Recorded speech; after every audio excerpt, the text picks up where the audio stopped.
ಪ್ರೀತಿಯ ವಿದ್ಯಾರ್ಥಿಗಳೇ, 10ನೇ ತರಗತಿಯ ತೃತೀಯ ಭಾಷೆ ಕನ್ನಡ ಅಭ್ಯಾಸ ಮಾಡತಕ್ಕಂಥ ವಿದ್ಯಾರ್ಥಿಗಳಿಗೆ ಬಸವಣ್ಣನವರ ವಚನಗಳು ಇರತಕ್ಕಂಥ ಪದ್ಯಭಾಗವನ್ನು ನಿಮ್ಮ ಪಠ್ಯಪುಸ್ತಕದಲ್ಲಿ ಮಕ್ಕಳೇ ಇಡಲಾಗಿದೆ.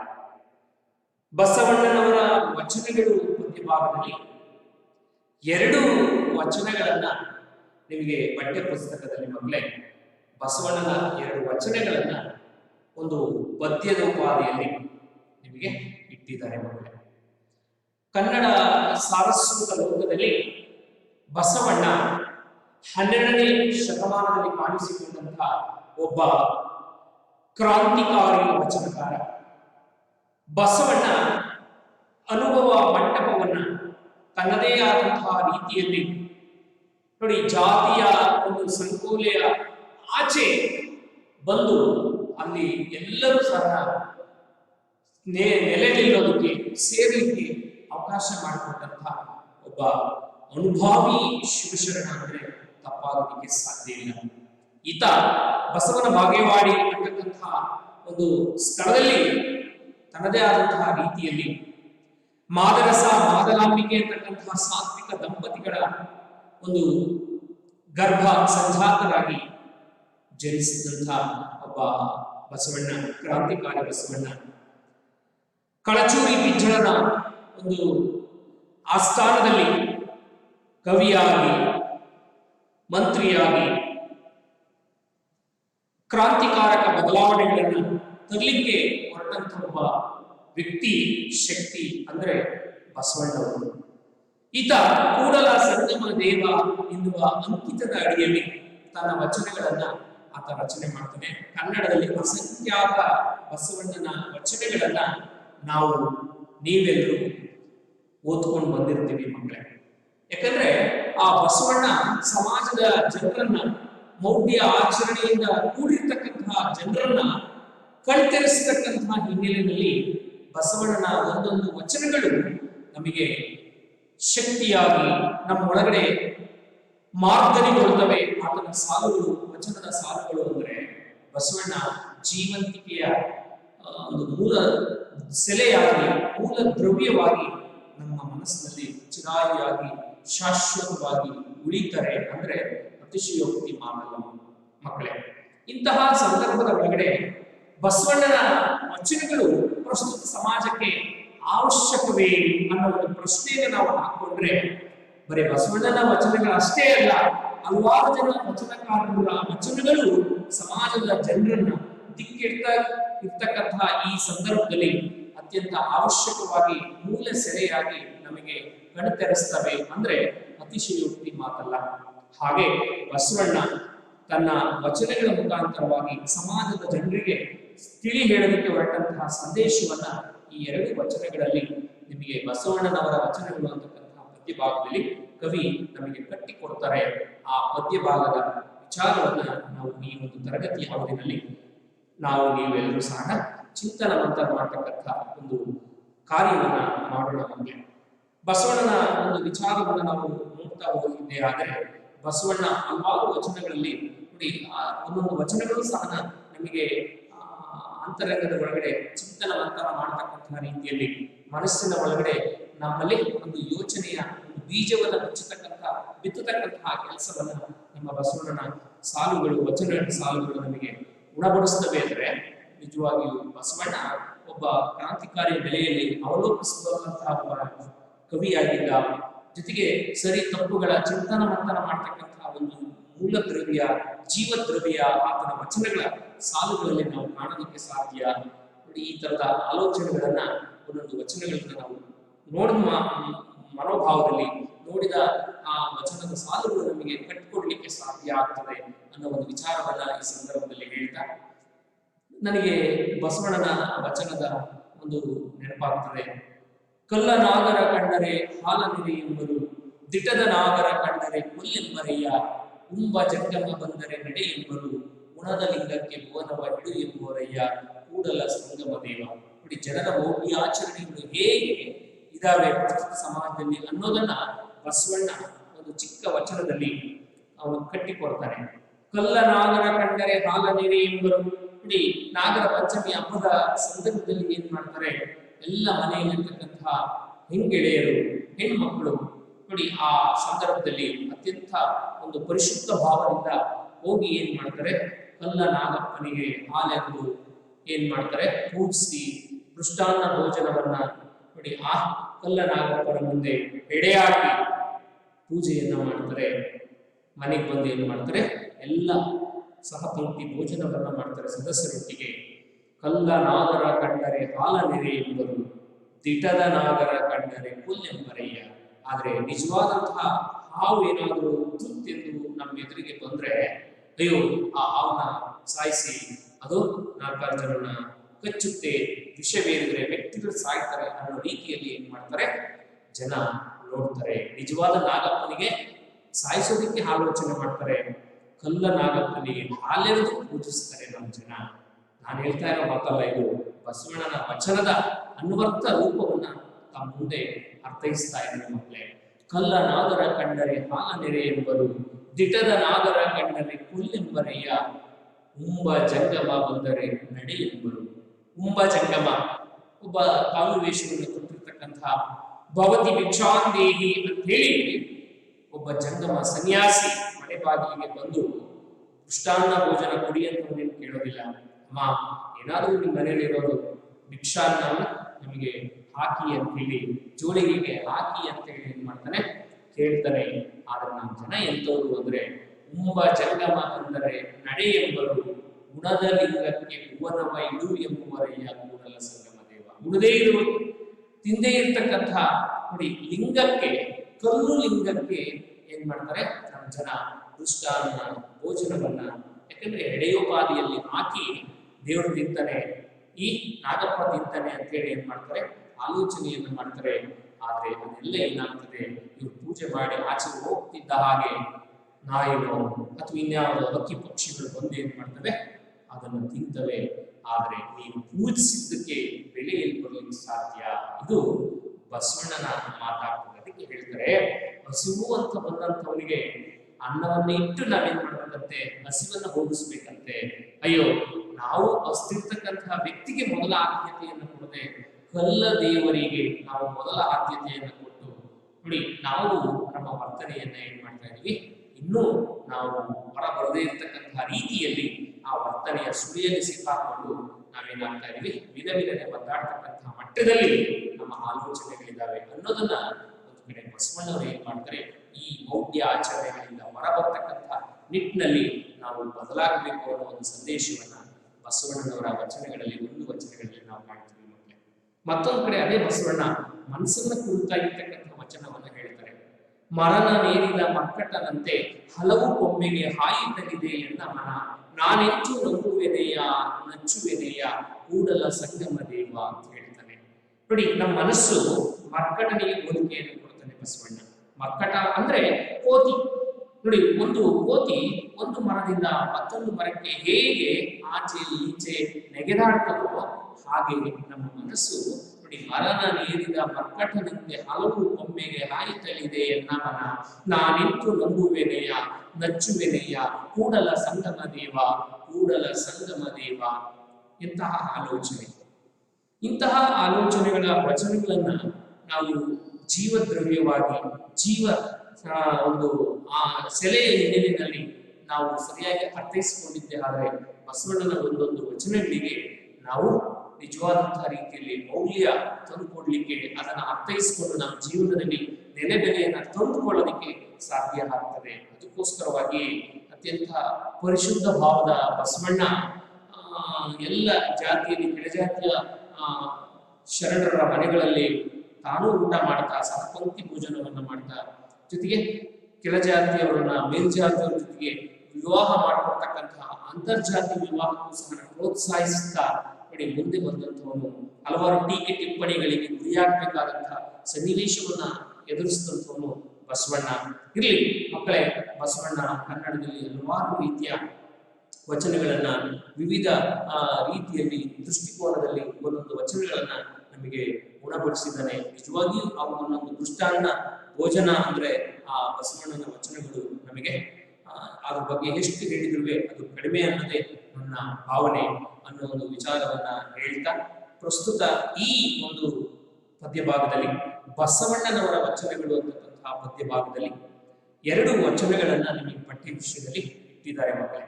ಅದರಲ್ಲಿ ಆ 2 ವಚನಗಳಲ್ಲಿ ಇರ್ತಕ್ಕಂತಹ ಏನು ವಿಚಾರ ವಸ್ತು ಇದೆ, ಕಾವ್ಯದ ಜೀವದ್ರವ್ಯ ಏನಿದೆ ಅನ್ನೋದನ್ನ ಈ ತರಗತಿಯಲ್ಲಿ ನೋಡೋಣ.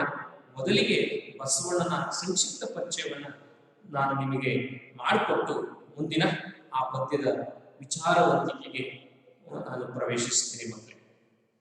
ಬಸವಣ್ಣನವರು 12ನೇ ಶತಮಾನದ ಪ್ರಮುಖ ರಚನಾಕಾರರಲ್ಲಿ ಒಬ್ಬರು.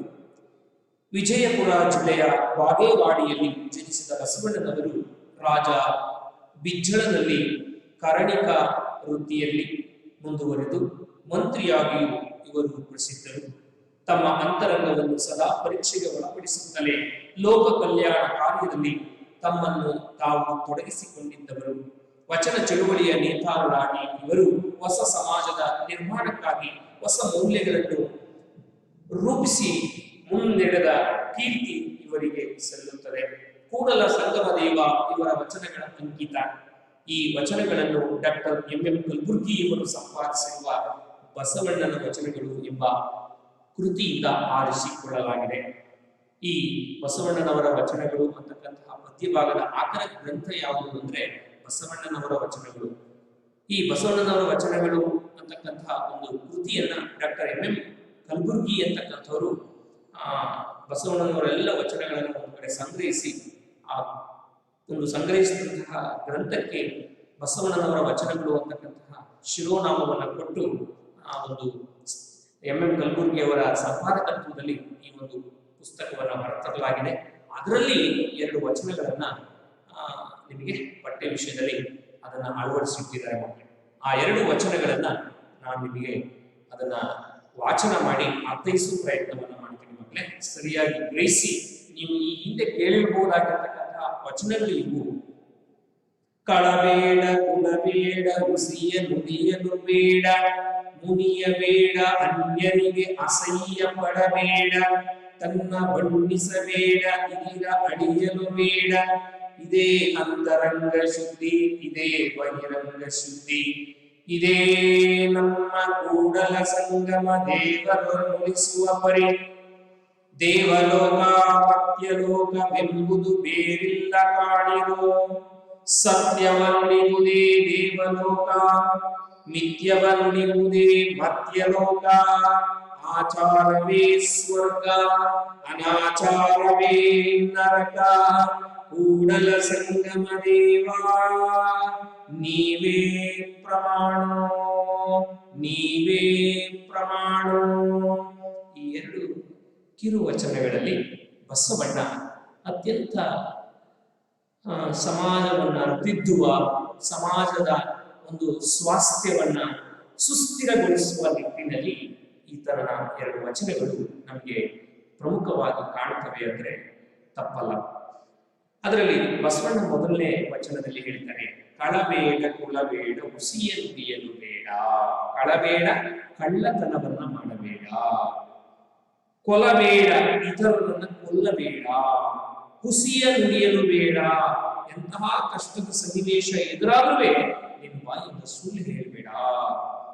ನೋಡಿ, ಸತ್ಯ ಹರಿಶ್ಚಂದ್ರ ಇವತ್ತು ಯಾಕೆ ಅತ್ಯಂತ ಪ್ರಮುಖನಾಗಿ ನಮ್ಮ ಮುಂದೆ ನಿಲ್ತಾನೆ ಅಂದ್ರೆ, ಕೊನೆ ಉಸಿರಿರುವವರೆಗೂ ಆ ವಿಶ್ವಾಮಿತ್ರ ಎಷ್ಟೇ ಅವನಿಗೆ ಕಾಟ ಕೊಟ್ಟರುವೆ ಆತ ಏನ್ ಮಾಡ್ತಾನೆ, ಅದರಿಂದ ಈಚೆ ಬರೋದಿಲ್ಲ.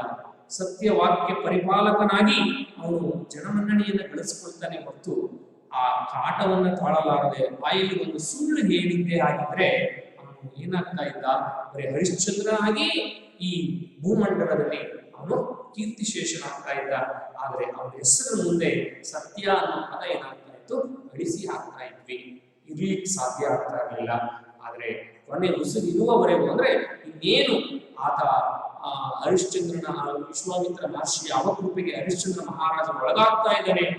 ನೋಡಿ, ಅಂತಹ ಸಂದರ್ಭದಲ್ಲಿ ತನ್ನ ಹೆಂಡತಿಯ ಶಿರಶ್ಛೇದನವನ್ನು ಮಾಡಲಿಕ್ಕೆ ತುದಿಗಾಲಲ್ಲಿ ನಿಲ್ಲಬೇಕಾದಂತಹ ಸಂದರ್ಭ ಬಂದುವೆ ಆತ ಏನ್ ಮಾಡ್ತಾನೆ, ತನ್ನ ಇಟ್ಟ ಹೆಜ್ಜೆಯಿಂದ ಮುಂದೆ ಸರಿದೇ ಇರ್ತಕ್ಕಂತಹ ರೀತಿಯಲ್ಲಿ ಹರನೆಂಬುದೇ ಸತ್ಯ, ಸತ್ಯನೆಂಬುದೇ ಹರನು ಅಂದ್ಕೊಂಡು ನೋಡಿ ತಾನು ತನ್ನ ಕಾಯಕವನ್ನು ಮಾಡಲಿಕ್ಕೆ ಮುನ್ನಡೀತಾನೆ. ಭಗವಂತ ಸ್ವರೂಪಿಯಾದಂತಹ ದೇವ ಏನ್ ಮಾಡ್ತಾರೆ, ಹೂಮಾಲೆಯಾಗಿ ತಾನು ಎತ್ತಿದ ಆ ಕೊಡಲಿ ಅದೇನಾಗ್ತದೆ, ಹೂಮಾಲೆಯಾಗಿ ಅವಳ ಕೊರಳಲ್ಲಿ, ಚಂದ್ರಮತಿಯ ಕೊರಳಲ್ಲಿ ಬೀಳ್ತದೆ. ಹರಿಶ್ಚಂದ್ರ ಮಹಾರಾಜನ ಧರ್ಮಪತ್ನಿಯ ಕೊರಳಲ್ಲಿ ಬೀಳ್ತದೆ.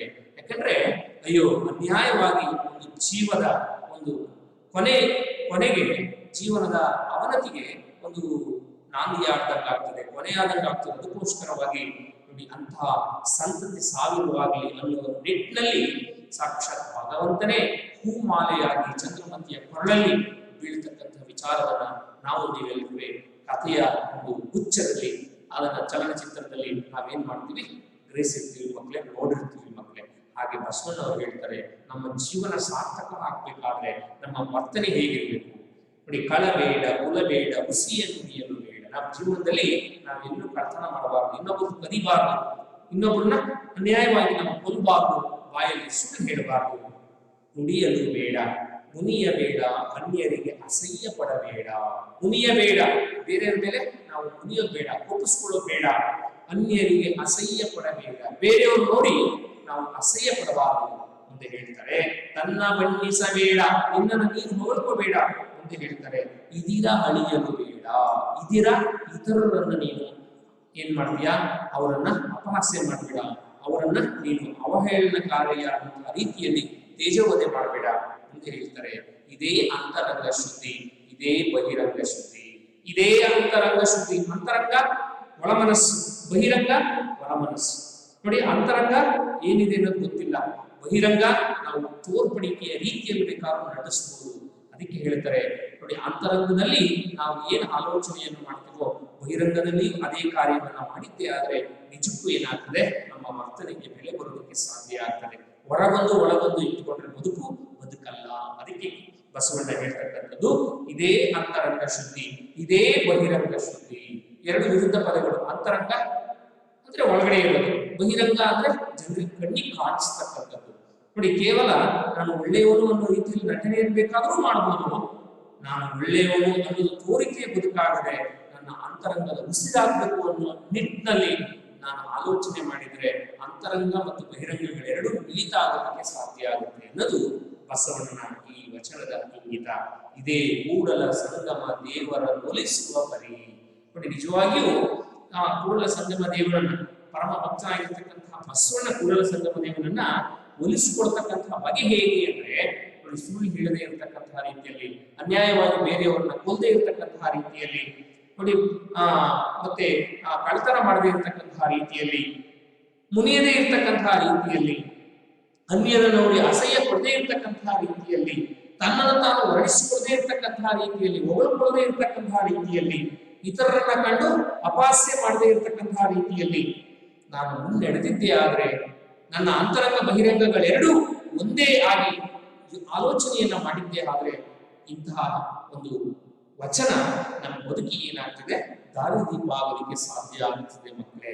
ಅದನ್ನೇ ಬಸವಣ್ಣವರು ಹೇಳ್ತಾರೆ ಮುಂದಿನ ವಚನದಲ್ಲಿ, ದೇವಲೋಕ ಮರ್ತ್ಯಲೋಕವೆಂಬುದು ಬೇರಿಲ್ಲ ಕಾಣಿರೋ, ಸತ್ಯವನ್ನಿವುದೇ ದೇವಲೋಕ, ಮಿಥ್ಯವನ್ನಿವುದೇ ಮರ್ತ್ಯಲೋಕ. ನೋಡಿ, ದೇವಲೋಕ ಮರ್ತ್ಯಲೋಕ, ಸ್ವರ್ಗ ನರಕ.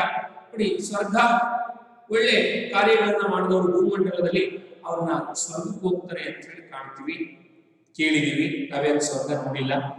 ಕೆಟ್ಟ ಪಾಪ ಕೃತ್ಯಗಳನ್ನ ಮಾಡಿದಂಥವ್ರು ಈ ಭೂಮಂಡಲದಲ್ಲಿ ಅವ್ರನ್ನ ನರಕಕ್ಕಾಗ್ತಾರೆ ಅಂತ ಹೇಳಿ, ಅವರ ಚಿತ್ರ ಹಿಂಸೆ ಕೊಡ್ತಾರೆ ಅಂತ ಹೇಳಿ ನಾವು ಕೇಳಿದೀವಿ, ಯಾರು ನೋಡಿದವರಿಲ್ಲ. ಇಲ್ಲಿ ಕವಿ ಹೇಳ್ತಾರೆ, ದೇವಲೋಕ ಮರ್ತ್ಯಲೋಕಗಳೆಂಬುವು ಬೇರಿಲ್ಲ ಕಾಣಿರೋ. ದೇವಲೋಕ ಅರ್ಥಾತ್ ರಂಬೆ, ಊರ್ವಶಿ, ಮೇನಕೆ, ತಿಲೋತ್ತಮೆ, ದೇವಾನು ದೇವತೆಗಳು ವಾಸಿಸ್ತಕ್ಕಂಥ ತಾಣ, ದೇವರಿರೋ ಜಾಗ ಅಂದ್ರೆ ಸ್ವರ್ಗ. ಇಲ್ಲಿ ದೇವಲೋಕ ಮರ್ತ್ಯಲೋಕಗಳೆಂಬುವು ಬೇರಿಲ್ಲ ಕಾಣಿರೋ. ದೇವಲೋಕವನ್ನ ನಾವು ನೋಡ್ಬೇಕು ಅಂದ್ರೆ, ದೇವತೆಗಳಿರೋ ಜಾಗವನ್ನ ನೋಡ್ಬೇಕು ಅಂದ್ರೆ ನಾವು ದೇವಲೋಕಕ್ಕೂ ಅವಶ್ಯಕತೆ ಇಲ್ಲ, ಈ ಭೂಮಂಡಲದಲ್ಲೇ ದೇವಲೋಕವನ್ನು ನಾವು ಕಾಣಬಹುದು. ಕವಿ ಹೇಳ್ತಾನೆ, ದೇವಲೋಕ ಮರ್ತ್ಯಲೋಕಗಳೆಂಬುವು. ನೋಡಿ, ಮರ್ತ್ಯಲೋಕ ಭೂಲೋಕ. ನೋಡಿ, ಆ ದೇವಲೋಕವನ್ನ ನೋಡ್ಲಿಕ್ಕೋಸ್ಕರವಾಗಿ, ಈ ಭೂಲೋಕವನ್ನ ಇನ್ನೂ ವಿಸ್ತಾರವಾಗಿ ಸವಿಸ್ತಾರವಾಗಿ ನೋಡ್ಲಿಕ್ಕೋಸ್ಕರವಾಗಿ ಈ ಭೂಮಂಡಲವನ್ನ ತಿರುಗುವ ಅವಶ್ಯಕತೆ ಇಲ್ಲ. ದೇವಲೋಕವನ್ನು ನೋಡಿ ದೇವಲೋಕಕ್ಕೆ ಹೋಗುವ ಅವಶ್ಯಕತೆ ಇಲ್ಲ. ಅವೆಲ್ಲಿದ್ದಾವೆ? ದೇವಲೋಕ ಮತ್ತೆ ಭೂಲೋಕ ಎರಡುವೇ ಈ ಭೂಮಂಡಲದಲ್ಲಿ ಇದ್ದಾವೆ. ಕವಿ ಹೇಳ್ತಾನೆ, ದೇವಲೋಕ ಮರ್ತ್ಯ ಲೋಕವೆಂಬುದು ಬೇರಿಲ್ಲ ಕಾಣಿರೋ, ಅವೆಲ್ಲೂ ಬೇರೆ ಎಲ್ಲೂ ಇಲ್ಲ, ಎರಡು ಇಲ್ಲೇ ಇದ್ದಾವೆ, ಈ ಭೂಮಿ ಮೇಲೆ ಇದ್ದಾವೆ. ಆ ಸತ್ಯವ ನುಡಿಯುವುದೇ ದೇವಲೋಕ, ಸತ್ಯವ ನುಡಿಯುವುದೇ ದೇವಲೋಕ. ಜೀವನದಲ್ಲಿ ನಾವು ಸತ್ಯ ಮಾರ್ಗದಲ್ಲಿ ಮುನ್ನಡೆದಿದ್ದೇ ಆದ್ರೆ ಅದು ನಾವು ದೇವಲೋಕದಲ್ಲಿ ಏನು ದೇವಾನ ದೇವತೆಗಳನ್ನ ಗೌರವ ಸ್ಥಾನದಿಂದ, ಪೂಜ್ಯ ಸ್ಥಾನದಿಂದ ನಾವು ನೋಡ್ತೀವೋ ಆ ಸ್ಥಾನದಲ್ಲಿ ನಾವು ಭೂಮಂಡಲದಲ್ಲಿ ದೇವಲೋಕದಲ್ಲಿ ದೇವಾನ ದೇವತೆಗಳನ್ನು ಹೇಗೆ ಗೌರವ ಪೂಜನೀಯ ಸ್ಥಾನದಲ್ಲಿ ನಾವು ನೋಡ್ತೀವೋ ಅದೇ ಸ್ಥಾನದಲ್ಲಿ ಇರಿಸಿ ಈ ದೇವಲೋಕದಲ್ಲಿ ನಾವೇನ್ ಮಾಡ್ತೀವಿ, ದೇವಲೋಕದಲ್ಲಿ ಸತ್ಯವಾಕ್ಯದ ಪರಿಪಾಲನೆ ಹಿನ್ನೆಲೆಯಲ್ಲಿ ನಾವು ಮುನ್ನಡೆದಿದ್ದೆ ಆದ್ರೆ ಆ ದೇವಲೋಕದಲ್ಲಿ ಕಾಣುವ ದೇವರನ್ನ ನಾವು ಈ ಭೂಲೋಕದಲ್ಲಿಗೆ ದೇವರನ್ನು ನಾವು ಕಾಣಲಿಕ್ಕೆ ಸಾಧ್ಯ ಆಗ್ತದೆ. ಸತ್ಯವ ನುಡಿಯುವುದೇ ದೇವಲೋಕ, ಸತ್ಯವ ನುಡಿಯುವುದೇ ಅತ್ಯಂತ ಸತ್ಯ ಮಾರ್ಗದಲ್ಲಿ ನಾವು ಮುನ್ನಡೆದಿದ್ದೇ ಆದ್ರೆ, ಸತ್ಯವಾಕ್ಯ ಪರಿಪಾಲನೆಯನ್ನು ನಾವು ಮಾಡಿ ಮುನ್ನಡೆದಿದ್ದೇ ಆದ್ರೆ ಅದು ನಿಜವಾಗಿಯೂ ದೇವಲೋಕದಲ್ಲಿ ದೇವರು ನೋಡದಂತ ಸಂದರ್ಭದಲ್ಲಿ ಏನು ಖುಷಿ ಆಗ್ತದೆ ಅದು ಈ ಭೂಮಂಡಲದಲ್ಲೇ ದೇವರು ನೋಡದಂತ ಸಂದರ್ಭದಲ್ಲಿ ನಮಗೆ ಖುಷಿ ಸಿಗ್ತದೆ. ಮುಂದೆ ಹೇಳ್ತಾರೆ, ಮಿಥ್ಯವ ನುಡಿಯುವುದೇ ಮರ್ತ್ಯಲೋಕ. ಮಿಥ್ಯವ ನುಡಿಯುವುದೇ, ಬರೇ ಮಾತೆತ್ತಿದ್ರೆ ಸುಳ್ಳು, ಮಾತೆತ್ತಿದ್ರೆ ವಂಚನೆ, ಈ ತರದ ಒಂದು ತೋರಿಕೆಯ ಬದುಕು ಯಾರಲ್ಲಿ ಬರ್ತದೆ ಆ ವ್ಯಕ್ತಿ ಅವನು ದೇವಲೋಕದಲ್ಲಿ ದೇವಾನು ದೇವತೆಗಳನ್ನು ನೋಡಿದ್ರೂ ಅವನಿಗೆ ದೇವರು ವರ ಕೊಡ್ಲಿಕ್ಕೆ ಸಾಧ್ಯ ಇಲ್ಲ. ನೋಡಿ, ಆ ವ್ಯಕ್ತಿ ಮಾಡಬಾರದ ಪಾಪ ಕೃತ್ಯಗಳನ್ನ ಮಾಡಿದಂತಹ ವ್ಯಕ್ತಿ ಏನಾಗ್ತಾನೆ, ಇತರರಿಗೆ ಅವನು ತನ್ನದೇ ಆಗಿರ್ತಕ್ಕಂತಹ ರೀತಿಯಲ್ಲಿ ಅವನು ಮರ್ಯಾದೆಯನ್ನು ಕಳ್ಕೊಂಡು ಗೌರವಾಧಾರಗಳನ್ನು ಕಳ್ಕೊಂಡು ಬಾಳಬೇಕಾದಂತಹ ಪ್ರಸಂಗ ಒದಗಿ ಬರ್ತದೆ. ಅದಕ್ಕೋಸ್ಕರವಾಗಿ ಕವಿ ಹೇಳ್ತಾನೆ, ಮಿಥ್ಯವ ನುಡಿಯುವುದೇ ಮರ್ತ್ಯಲೋಕ. ಸುಳ್ಳು ಹೇಳ್ಕೊಂಡು ವಂಚನೆಯಿಂದ ಬಾಳ್ತಕ್ಕಂತಹ ಸಂದರ್ಭದಲ್ಲಿ ಅವನಿಗೆ ದೇವರು ಒಲಿಯೋದಿಕ್ಕೆ ಸಾಧ್ಯ ಇಲ್ಲ, ದೇವರ ಒಂದು ಅನುಗ್ರಹ ಅವನಿಗೆ ಸಿಗೋದಿಕ್ಕೆ ಸಾಧ್ಯ ಇಲ್ಲ. ಮಿಥ್ಯವನ್ನ ನುಡಿದಿದ್ದೇ ಆದರೆ ಅವನು ಈ ಭೂಲೋಕದಲ್ಲಿಯೇ ಅವನೇನಾಗಬೇಕಾಗ್ತದೆ, ತನ್ನ ಕಾರ್ಯವನ್ನ ಅಥವಾ ತನ್ನ ಒಂದು ಆಲೋಚನೆಯ ಪರಿಧಿ ಒಳಗಡೆ ಅವನು ಮುನ್ನಡಿಬೇಕಾಗ್ತದೆ. ಅದಕ್ಕೆ ಕವಿ ಹೇಳ್ತಾರೆ, ಸತ್ಯವ ನುಡಿಯುವುದೇ ದೇವಲೋಕ, ಮಿಥ್ಯವ ನುಡಿಯುವುದೇ ಮರ್ತ್ಯಲೋಕ. ಸತ್ಯವಾದ ಪರಿಪಾಲನೆಯನ್ನ ಮಾಡ್ಕೊಂಡು ಹೋಗಿದ್ದೇ ಆದ್ರೆ ದೇವಾನು ದೇವತೆಯಲ್ಲಿ ದೇವತೆಗಳನ್ನ ನೋಡ್ಲಿಕ್ಕೆ ದೇವಲೋಕಕ್ಕೆ ಹೋಗುವ ಅವಶ್ಯಕತೆ ಇಲ್ಲ. ಅವರೇ ದೇವಾನು ದೇವತೆಗಳೇ ಭೂಲೋಕಕ್ಕೆ ಬರ್ತಾರೆ, ದರ್ಶನ ಭಾಗ್ಯವನ್ನು ಕರುಣಿಸ್ತಾರೆ, ಆಶೀರ್ವದಿಸ್ತಾರೆ. ಆದ್ರೆ ಮಾಡಬಾರದ ಪಾಪ ಕೃತ್ಯಗಳನ್ನ ಮಾಡಿದಂತಹ ವ್ಯಕ್ತಿ ಆತ ಅವನೆಷ್ಟೇ ಎತ್ತರಕ್ಕೆ ಹೋಗಿದ್ರು ಆ ವ್ಯಕ್ತಿ ಏನಾಗ್ತಾನೆ, ಮರ್ಯಾದೆಯನ್ನು ಕಳ್ಕೊಂಡು ಭೂಲೋಕದಲ್ಲಿ ಅವನು ಇನ್ನೊಬ್ಬರ ಒಂದು ಕಡೆಗಣನೆಗೆ ಗುರಿಯಾಗಬೇಕಾದಂತಹ ಒಂದು ಸನ್ನಿವೇಶ ಒದಗಿ ಬರ್ತದೆ ಅನ್ನೋ ಒಂದು ವಿಚಾರ. ಆಚಾರವೇ ಸ್ವರ್ಗ, ಅನಾಚಾರವೇ ನರಕ. ಆಚಾರ ನಮ್ಮ ನಡವಳಿಕೆ, ಆಚಾರವೇ ಸ್ವರ್ಗ. ನಮ್ಮ ನಡವಳಿಕೆಗಳು ಚೆನ್ನಾಗಿದ್ರೆ ಅದು ನಮಗೆ ಸ್ವರ್ಗದಲ್ಲಿರುವ ದೇವಾನು ದೇವತೆಗಳ ಮೆಚ್ಚುಗೆಗೆ ಪಾತ್ರವನ್ನಾಗಿ ಮಾಡ್ತದೆ. ಅನಾಚಾರವೇ ನರಕ. ಅನಾಚಾರ ಅಂದ್ರೆ ಕೆಟ್ಟ ಕಾರ್ಯಗಳು. ನಮ್ಮ ನಡವಳಿಕೆ ಸರಿ ಇಲ್ಲದೆ ಹೋದ್ರೆ, ಹೊರಗೊಂದು ಒಳಗೊಂದು ಇಟ್ಕೊಳ್ತಕ್ಕಂತಹ ಗುಣ ನಡತೆಗಳು ನಮ್ಮಲ್ಲಿ ಇದ್ದಿದ್ದೇ ಆದ್ರೆ ನಮ್ಮ ಬದುಕು ಏನಾಗ್ತದೆ, ಅನಾಚಾರದ ಹಿನ್ನೆಲೆಯಲ್ಲಿ ಅದೇನಾಗ್ತದೆ, ನಮ್ಮನ್ನ ತಪ್ಪಿಗೆ ಶಿಕ್ಷೆಯನ್ನು ಕೊಡಿಸತಕ್ಕಂತಹ ಹಿನ್ನೆಲೆಯಲ್ಲಿ ಅದು ನರಕಕ್ಕೆ ನಮ್ಮನ್ನು ತಳ್ಳುತ್ತದೆ. ನೋಡಿ, ಅನ್ನೋ ಒಂದು ಆಲೋಚನೆ ಬಸವಣ್ಣನದು. ಕೂಡಲ ಸಂಗಮ ದೇವ ನೀವೇ ಪ್ರಮಾಣ, ನೀವೇ ಪ್ರಮಾಣ. ಕೂಡಲ ಸಂಗಮ ದೇವ, ನಿನ್ನ ಮೇಲೆ ಆಣೆ ಮಾಡಿ ಹೇಳ್ತೀನಿ. ನೋಡಿ, ನಿಜವಾಗಿಯೂ ನಾನು ಹೇಳಿದಂತಹ ಎಲ್ಲ ಮಾತುಗಳಿಗೆ ನೀನೇ ಪ್ರಮಾಣ, ನೀನೇ ಪ್ರಮಾಣ ಮಾಡಿ, ಸರಿ ತಪ್ಪುಗಳನ್ನ ವಿವೇಚನೆ ಮಾಡಿ, ನೀನೇ ಅವುಗಳನ್ನು ನಿರ್ಧರಿಸು ಅಂತೇಳಿ ಬಸವಣ್ಣ ಈ ಎರಡು ವಚನಗಳಲ್ಲಿ ಸಮಾಜದ ಜನರ ಕಣ್ತೆರೆಸ್ತಕ್ಕಂತಹ ಆಲೋಚನೆಯ ಒಂದು ವಿಚಾರ ಈತನ ಎರಡು ವಚನಗಳಲ್ಲಿ ಅಂದ್ರೆ ತಪ್ಪಾಗೋದಿಕ್ಕೆ ಸಾಧ್ಯ ಇಲ್ಲ. ಇನ್ನೊಮ್ಮೆ ಈ ಎರಡು ವಚನಗಳನ್ನ ನಾನು ವಾಚಿಸ್ತಾ ನನ್ನ ಈ ಬಸವಣ್ಣನವರ ವಚನಗಳು ಅನ್ನೋ ಪ್ರತಿಭಾಗವನ್ನ ಇಲ್ಲಿ ಮುಗಿಸ್ತೀನಿ ಮಕ್ಕಳೇ. ಕಳಬೇಡ ಕುಲಬೇಡ ಹುಸಿಯ ನುಡಿಯಲು ಬೇಡ, ಮುನಿಯ ಬೇಡ ಅನ್ಯರಿಗೆ ಅಸಹ್ಯ ಪಡಬೇಡ, ತನ್ನ ಬಣ್ಣಿಸಬೇಡ ಇದಿರ ಅಳಿಯಲು ಬೇಡ. ಇದೇ ಅಂತರಂಗ ಶುದ್ಧಿ, ಇದೇ ಬಹಿರಂಗ ಶುದ್ಧಿ, ಇದೇ ನಮ್ಮ ಕೂಡಲ ಸಂಗಮ ದೇವರನುಲಿಸುವ ಪರಿ, ಇದೇ ನಮ್ಮ ಕೂಡಲ ಸಂಗಮ ದೇವರನುಲಿಸುವ ಪರಿ. ದೇವಲೋಕ ಮಧ್ಯಲೋಕವೆಂಬುದು ಬೇರಿಲ್ಲ ಕಾಣಿರು, ಸತ್ಯವ ನುಡಿಯುವುದೇ ದೇವಲೋಕ, ಮಿಥ್ಯವ ನುಡಿಯುವುದೇ ಮಧ್ಯಲೋಕ. ಆಚಾರವೇ ಸ್ವರ್ಗ, ಅನಾಚಾರವೇ ನರಕ, ಕೂಡಲ ಸಂಗಮ ದೇವಾ ನೀವೇ ಪ್ರಮಾಣ, ನೀವೇ ಪ್ರಮಾಣ. ಈ ವಚನಗಳನ್ನ ನೀವು ಸರಿಯಾಗಿ ಅರ್ಥೈಸಿಕೊಂಡು ಅದರ ತಾತ್ಪರ್ಯವನ್ನ ನಿಮ್ಮ ಜೀವನ ಉಸಿರಾಗಿಸಿಕೊಂಡ್ರೆ ಬಸವಣ್ಣ ನಮ್ಮಲ್ಲಿ ಚಿರಾಯುವಾಗಿ ಕೇವಲ ಭೌತಿಕ ದೇಹಕ್ಕೆ ಸಾವಿದೆಯೇ ಹೊರತು ಆತನ ವಚನಗಳಿಗೆ ಸಾವಿಲ್ಲ ಅನ್ನೋದನ್ನ ನಾವು ಜಗತ್ತಿಗೆ ಸಾರಲಿಕ್ಕೆ ಸಾಧ್ಯ ಆಗ್ತದೆ. ಆ ನಿಟ್ಟಿನಲ್ಲಿ ನಾವು ನೀವೆಲ್ಲರೂ ಬಸವಣ್ಣನ ವಚನಗಳನ್ನ ಮುಂದಿನ ದಿನಮಾನಗಳಲ್ಲಿ ಹೆಚ್ಚು ಹೆಚ್ಚು ವಚನಗಳನ್ನ ಅಭ್ಯಾಸ ಮಾಡೋದ್ರ ಮುಖಾಂತರವಾಗಿ ಬಸವಣ್ಣನ ಒಂದು ವ್ಯಕ್ತಿತ್ವದ ರಸದೌತಣವನ್ನ, ವಚನಗಳ ರಸದೌತಣವನ್ನ ಬಸವಣ್ಣ ತನ್ನ ವಚನದಲ್ಲಿ ಸಮಾಜದ ಜನರಿಗೆ ತಿಳಿ ಹೇಳಲಿಕ್ಕೆ ಹೊರಟಿರ್ತಕ್ಕಂತಹ ಜೀವ ದ್ರವ್ಯದ ವಿಚಾರಗಳನ್ನ ನಾವು ನೀವೆಲ್ಲವೇ ಅರ್ಥೈಸಿಕೊಂಡು ನಮ್ಮ ಜೀವನವನ್ನ ಸುಖಕರವಾಗಿಸಿಕೊಳ್ತಕ್ಕಂತಹ ನಿಟ್ಟಿನಲ್ಲಿ ಮುನ್ನಡೆಯೋಣ ಅಂತ ಹೇಳಿ ನಾನು ಈ ಸಂದರ್ಭದಲ್ಲಿ ಸಂದೇಶವನ್ನು ಕೊಡ್ತಾ ಡಿ ವಿ ಗುಂಡಪ್ಪನವರ ಒಂದು ಪದ್ಯದ ಸಾಲನ್ನ ಹೇಳ್ತಾ ನನ್ನ ಈ ತರಗತಿಯನ್ನ ಇಲ್ಲಿಗೆ ಮುಗಿಸ್ತಾ ಇದ್ದೇನೆ ಮಕ್ಕಳೇ. ಹುಲ್ಲಾಗು ಬೆಟ್ಟದಡಿ ಮನೆಗೆ ಮಲ್ಲಿಗೆಯಾಗು, ಕಲ್ಲಾಗು ಕಷ್ಟಗಳ ವಿಧಿ ಮನೆ ಸುರಿಯೇ, ಬೆಲ್ಲ ಸಕ್ಕರೆಯಾಗು ದೀನ ದುರ್ಬಲರಿಂಗೆ, ಎಲ್ಲರೊಳಗೊಂದಾಗು ಮಂಕುತಿಮ್ಮ.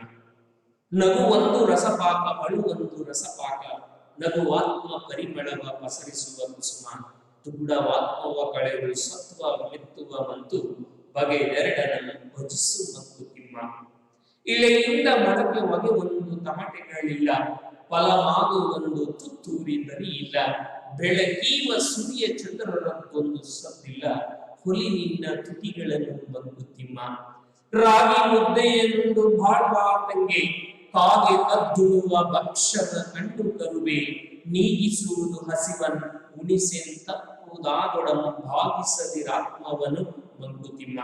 ಸರಕಾರ ಹರಿಗೋಲು ತೆರೆ ಸುರಿಗಳಕ್ಕಿಂತ ಸುರೆ ಕುಡಿದವರು ಕೆಲವರು ಹುಟ್ಟು ಹಾಕುವರು, ಬಿರುಗಾಳಿ ಬೀಸುವುದು ಜನವೆದ್ದು ಕುಣಿಯುವುದು, ಉರುಳುದಿರುವುದು ಅಚ್ಚರಿಯು ಮಂಕುತಿಮ್ಮ ಅನ್ನೋ ಬಸವಣ್ಣನ ವಚನಗಳ ಪದ್ಯ ಭಾಗದಲ್ಲಿ ಸಂದರ್ಭೋಚಿತವಾಗಿ ಡಿ ವಿ ಗುಂಡಪ್ಪನವರ ಕಗ್ಗದ ಕೆಲವು ಸಾಲುಗಳನ್ನ ನಾನು ನೆನಪು ಮಾಡಿಕೊಳ್ತಾ ನಿಮ್ಮ ಈ ಬಸವಣ್ಣನವರ ವಚನಗಳು ಅನ್ನೋ ಒಂದು ಪದ್ಯ ಭಾಗವನ್ನ ಈ ತರಗತಿಯಲ್ಲಿ 2 ವಚನಗಳನ್ನು ನಿಮಗೆ ಅರ್ಥೈಸುವ ಪ್ರಯತ್ನವನ್ನ ನಾನು ಮಾಡದೆ ಮಕ್ಕಳೇ, ಅವುಗಳನ್ನ ಮತ್ತೆ ಮತ್ತೆ ನೀವು ಮಾರ್ಧನಿ ಮಾಡಿಕೊಂಡಿದ್ದೆ ಆದರೆ, ಸಾಲುಗಳನ್ನ ಅರ್ಥೈಸಿಕೊಂಡಿದ್ದೆ ಆದರೆ ಬದುಕು ಏನಾಗ್ತದೆ, ಜರ್ಜರಿತ ಆಗೋದಕ್ಕೆ ಸಾಧ್ಯ ಇಲ್ಲ.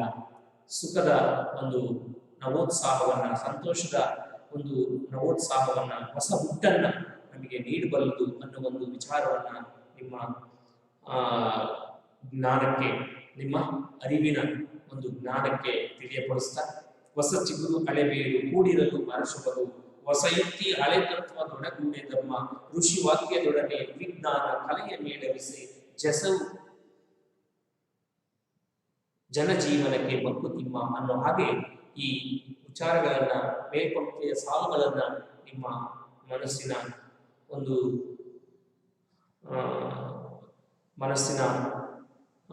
ಆಲೋಚನೆ ಒಳಗಡೆ ಇಟ್ಕೊಂಡಿದ್ದೆ ಆದರೆ ನಿಮ್ಮ ಬದುಕು ಏನಾಗ್ತದೆ, ಸುಖಕರವಾಗಿ ಮುಂದಿನ ದಿನಮಾನಗಳಲ್ಲಿ ಎಷ್ಟೇ ಕಷ್ಟಗಳು ನಿಮ್ಮ ಮುಂದೆ ಬಂದರೂ ಅವುಗಳನ್ನು ಎದುರಿಸ್ತಕ್ಕಂತಹ ಎದೆಗಾರಿಕೆ, ದಾರಿ ತಪ್ಪದೇ ಇರ್ತಕ್ಕಂಥ ಬದುಕನ್ನ ನೀವು ಕಟ್ಟಿಕೊಳ್ಳೋದಕ್ಕೆ ಸಾಧ್ಯ ಆಗ್ತದೆ ಅನ್ನೋ ಒಂದು ಸದಾಶಯದ ಆರೈಕೆಯ ಮಾತುಗಳನ್ನು ಈ ಸಂದರ್ಭದಲ್ಲಿ ಹೇಳ್ತಾ ಈ ತರಗತಿಯನ್ನ ನಾನು ಇಲ್ಲಿಗೆ ಮುಗಿಸ್ತಾ ಇದ್ದೇನೆ ಮಕ್ಕಳೇ. ಎಲ್ಲ ಆಲಿಸಿದಂತಹ ನನ್ನ ಪ್ರೀತಿಯ 10ನೇ ತರಗತಿಯ ತೃತೀಯ ಭಾಷೆ ಕನ್ನಡದ ವಿದ್ಯಾರ್ಥಿಗಳಿಗೆ ನಾನು ವಂದಿಸ್ತಾ ನನ್ನ ಮಾತನ್ನೇ ಮುಗಿಸ್ತೀನಿ. ಜೈ ಹಿಂದ್, ಜೈ ಜಗತ್.